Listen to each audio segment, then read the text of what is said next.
नमस्कार दोस्तों, आप देख रहे हैं ग्राम दस्तक में भूतपूर्व सैनिक ठाकुरदास। आज छतरपुर के अंदर लैया पैलेस में संत रामपाल जी महाराज का एलसीडी के माध्यम से जो सत्संग चला है, आज हमारी टीम वहां पहुंची है और हम जो एलसीडी के माध्यम से जो है सत्संग चलता है, सत्संग में भारी मात्रा में श्रद्धालु दूर दराज से आते हैं और एलसीडी के माध्यम से सत्संग को सुनते हैं। आखिर ऐसी सत्संग में क्या खासियत है जो इतनी बरसात में भी, इतनी बरसात होने के बावजूद भी श्रद्धालु बहुत मात्रा में यहाँ पर एकत्रित हुए हैं और संत रामपाल जी महाराज का एलसीडी के माध्यम से सत्संग सुना है। आइए हम जानते हैं कि जो सत्संग संत रामपाल जी महाराज का एलसीडी के माध्यम से चलता है, उससे प्रभावित होकर के श्रद्धालु भारी मात्रा में वहाँ उपदेश ले रहे हैं और उनसे नाम लिख चले रहे हैं, जिससे समाज में पहली कुरीतियों को ब्रेक लग रहा है। जैसे बीड़ी, तम्बाकू, चोरी, नशीली चीजों का खाना, शराब, छुआछूत, जाति पाति, जो हमारी जातीय मानव धर्म है, यहाँ तक कि हजारों बेटियों की शादी हर साल दहेज मुक्त होती है, जिससे उनके श्रद्धालुओं को भौतिक, शारीरिक और मानसिक लाभ बहुत ज्यादा हो रहे हैं। आइए जानते हैं जो श्रद्धालु आज एलसीडी के माध्यम से लैया पैलेस में सत्संग हो रहे हैं, आइए जानते हैं उनके विचार। उन्होंने इस सत्संग में क्या सीखा है, क्या उन्होंने यहाँ पाया है, आइए लेते उनके विचार। सर, आपका नाम क्या है? सर, आप कहाँ के रहने वाले हैं? मैं ग्राम तहसील चलना जिला छतरपुर मध्य प्रदेश। सर, आपने जो आज संत रामपाल जी महाराज के एलसीडी के माध्यम से जो लैया पैलेस में सत्संग चल रहा है, यहाँ बहुत तादाद में श्रद्धालु आए हुए हैं और एलसीडी के माध्यम से सत्संग सुन रहे हैं। आखिर संत रामपाल जी महाराज के सत्संग में ऐसी क्या साथी है कि इतनी बरसात होने के बावजूद भी श्रद्धालु यहाँ भारी मात्रा पर उपस्थित हुए हैं? इसके बारे में अपने विवरण बताइए मुझे। ज्ञान आधार है, ज्ञान आधार सभी बच्चों को पता चल चुका है कि हमने मानव जीवन जो प्राप्त किया है वो मोक्ष प्राप्ति के लिए मानव जीवन मिला है। असंख्य जन्म के बाद यह जीवन प्राप्त होता है, ज्ञान हो चुका है। गुरु जी ने एक एक पन्ना शास्त्रों का खोल करके दिखा दिया है कि मतलब आपको यह मानव जीवन मिला है। ऐसे ऐसे करोड़ों जीवन आपके बीत चुके हैं। अब यह दाव लगा है कलयुग केवल नाम आधारा, और सत्संग सुन करके ही वह ज्ञान प्राप्त हुआ। जगत गुरु तत्व संत रामपाल जी महाराज जी सत्संग के माध्यम से ही यह ज्ञान हुआ। छोटे छोटे बच्चे भी आए हुए हैं, आप देख सकते हैं। बारिश नहीं रोक पाती, बारिश का रोक पाई ज्ञान जहाँ हो गया वो बारिश का।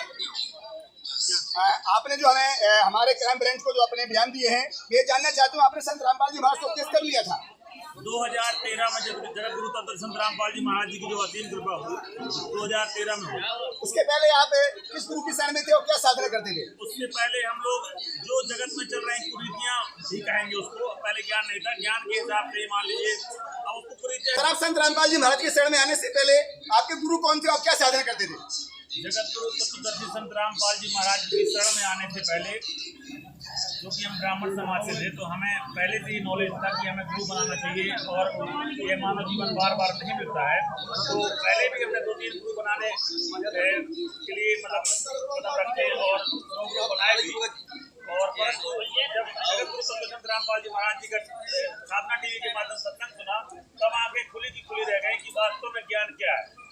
तो शरण में आ गए 2013। सर, आप संत रामपाल जी शरण में कैसे आए? आप टेलीविजन के माध्यम से आए। टेलीविजन घर में जो अपन वैसे सत्संग सुनते रहते थे, क्योंकि शुरू से ही धार्मिक प्रगति के व्यक्ति थे। परमात्मा ने बताया सत्संग में कि जो मानव जीवन से मनुष्य योनि में आता है, तो उसकी कुछ अलग ही एक धारणा रहती है और शांति प्रगति का भक्त पक्ष व्यक्ति होता है। जो पशु मनुष्य योनि में आता है वो उसके गंदे विचार होते हैं और वो अन्य चीजों का भक्षण करता है, और जो मनुष्य योनि में आता है उसकी भक्ति बहुत अच्छी रहती है। जो श्रद्धालु संत रामपाल जी महाराज आप शरण में आ जाते हैं, उनको कुछ न कुछ लाभ होते हैं, तो आप बताएंगे आपको क्या लाभ हुए हैं? लाभ के बारे में तो एक छोटा सा बच्चा भी बता देगा कि शास्त्रों में लिखी हुई विधि भगवान के गीता जी में कहते हैं, अर्जुन शास्त्र को त्याग करके मनमानी साधना करते हो तो उस भक्ति से लाभ नहीं हो सकता। और जगत गुरु तत्व संत रामपाल जी महाराज जी की जो साहित्य में भक्ति चल रही है, वो शास्त्रों अनुसार भक्ति चल रही है।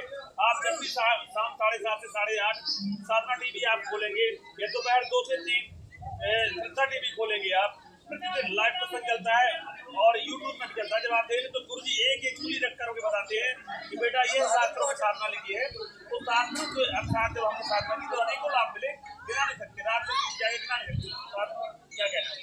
संत रामपाल जी महाराज की शरण में आने से पहले कितना पैसे लगता है और उनका उपदेश कैसे हम ले सकते हैं? जगत गुरु तत्व संत रामपाल जी महाराज जी की शरण में आने से पहले तो भयभीत थे हम, तो वहाँ जाएंगे हरियाणा तो क्या होगा, कितना पैसा लगेगा और वहाँ पे कितना पैसा जमा करना पड़ेगा, क्या कैसा है।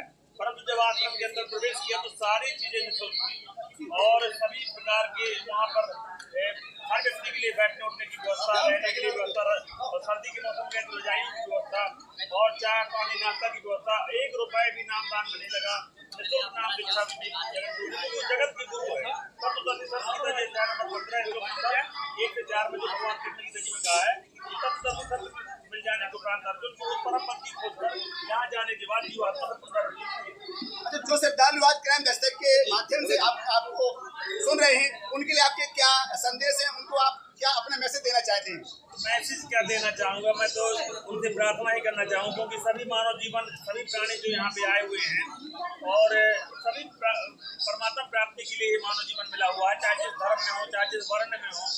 तो मैं उनसे ये कहना चाहूँगा कि एक बार आप समझें सोचें और यदि आज घर घर एंड्रॉयड मोबाइल है, एक बार केवल संत रामपाल जी महाराज आप बोले मोबाइल में तो तत्काल आपको सत्संग लाइव और यदि आप कोई दुख तकलीफ है, आपको किसी प्रकार का कैंसर जैसा रोग भी है तो आप भक्तों के अनुभव सुन सकते हैं। आपको केवल मोबाइल में बोलना है कि संत रामपाल जी महाराज जी के भक्तों के अनुभव, तो उनके अनुभव आप सुनेंगे तो आंसू आ जाएंगे। वास्तव में हर व्यक्ति यहाँ पे पीड़ित है, हर व्यक्ति यहाँ पे दुखी है, तो परमात्मा की आप शरण ग्रहण कर सकते हैं। जगत गुरु संत रामपाल जी महाराज जी के उपदेश से, संत रामपाल जी महाराज जी के ज्ञान से अपने मानव जीवन को भी संत रामपाल जी महाराज से लेते कि जबकि आज भी भारत के अंदर संत रामपाल जी महाराज का बहुत जोरों में विरोध चल रहा है। आखिर संत रामपाल जी महाराज ब्रह्मा विष्णु महेश की भक्ति करवाते हैं कि छुड़वाते हैं, उनका विरोध क्यों हो रहा है? क्योंकि आप एक ब्राह्मण समाज से हैं, आपको ज्ञान अच्छा लगा, जुड़ गया, भक्ति कर रहे हैं, लेकिन जो इसका विरोध कर रहे हैं उनके लिए आप क्या कहना चाहते हैं?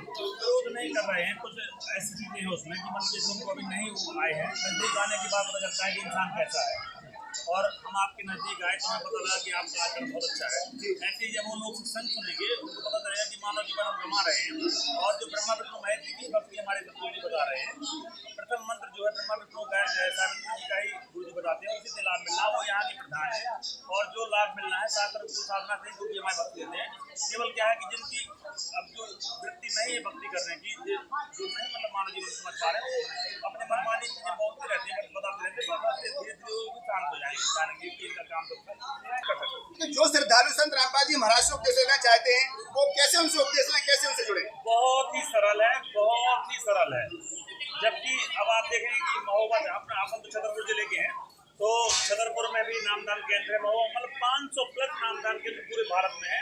जैसे कि आप जब सत्संग सुनेंगे यूट्यूब के माध्यम से, टेलीविजन के माध्यम से, तो नीचे पीली पट्टी आती है, तो पीली पट्टी में सारे नंबर लिखे रहते हैं, उनसे कांटेक्ट करके आप अपने नजदीक कहीं भी वो बता देंगे आपको जानकारी, आप पहुंचिए, कोई रुपया नहीं लगता। केवल थोड़ा सा नियम है जो कि आपको जगत से विपरीत दिखेगा। जगत का नियम है कुछ भी करो कुछ भी खाओ पियो, भगत का नियम है मर्यादा में रहो और शालीनता से रहो, किसी की बहन बेटी को ना छेड़ो और किसी के साथ मतलब दुराचार न करो। कभी भी 500 1000 जो भी रुपया छोटे छोटे बच्चों को मिल जाते हो आश्रम में जमा करवा देते हैं, धर्म में लगा देते हैं, कभी भी पैसे किसी की बच्चों पराया धन पराई चीज, हमने श्री रामचरितमानस में भी बचपन में सुना है, पढ़ा है। तो इन चीजों का कुछ मना करते हैं, इन चीजों को अपन को त्याग के चलना है, नशा नहीं करना है। सर एक बार और आपसे माफी चाहता हूँ, पूछता हूँ मैं, आपका क्या नाम है? राजकुमार अवस्थी ब्राह्मण समाज में बिलोंग करता हूँ। अध्याय नंबर 8 और श्रीमद् भगवद गीता अध्याय नंबर 8 और श्लोक नंबर 13 है। हम संस्कृत पढ़ेंगे, हम पढ़े हैं, शिक्षित हैं, हम पढ़े लिखे। ओम